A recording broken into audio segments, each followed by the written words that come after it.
I work with a bunch of companies, and when I first go into a company, I think that many times I see the CEO, founder working in the weeds a lot, mainly because, the pool of, dealing with fires, dealing with all the stuff that's going on every single day is really easy to work on.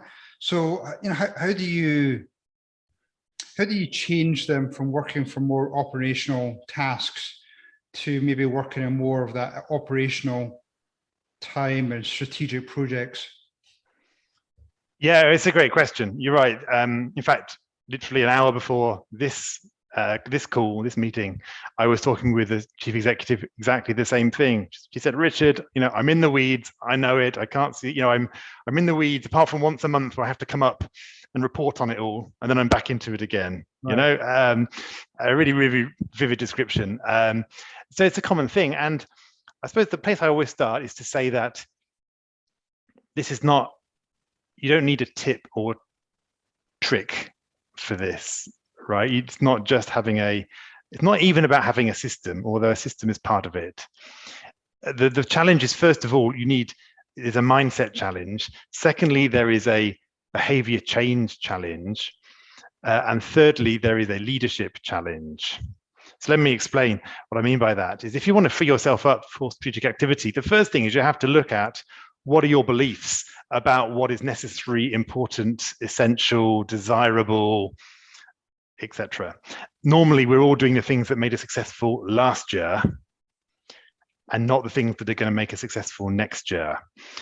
And so if you're a founder, what made you successful, or a CEO, you might have come up through the ranks, or you might have been, built your business because you were able to get in there, say yes to everything, be the cleverest person in the room, solve all the problems, drive the team, all that stuff. Mm-hmm. And at a certain level, you can't do that anymore. You're now the bottleneck, right? And you can't go any further. Yeah.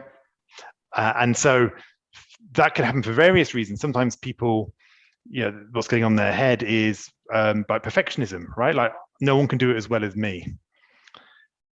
If that's the case, right? Yeah. So often that can happen. I like to joke and say, so basically you're going to be the high performing janitor, then, are you? So you're going to polish up that floor tile, really, really, it's going to be the best floor tile, whilst the rest of the building goes unswept, or right. or you haven't mended the windows or whatever it is.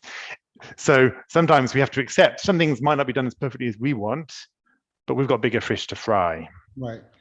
Another one can be around being, you want to be a support for your team. You want to get back to your team. You don't want to be, you want to help your team.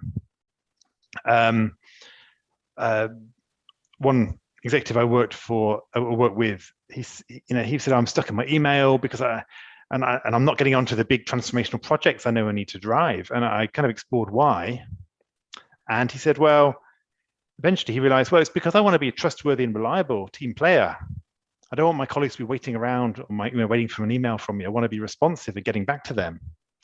Well, I said, at which point, there's no tip or trick or system I can teach you that's going to help you, because your identity of being a trustworthy and reliable person and a team player is coming from the way that you are demonstrating that in your inbox as you process all these messages, right? So let me ask you a question instead. I said to him, what does your CEO want you to be doing? If he was in the room, what would he be asking you to be doing? Oh, well, these big transformational projects.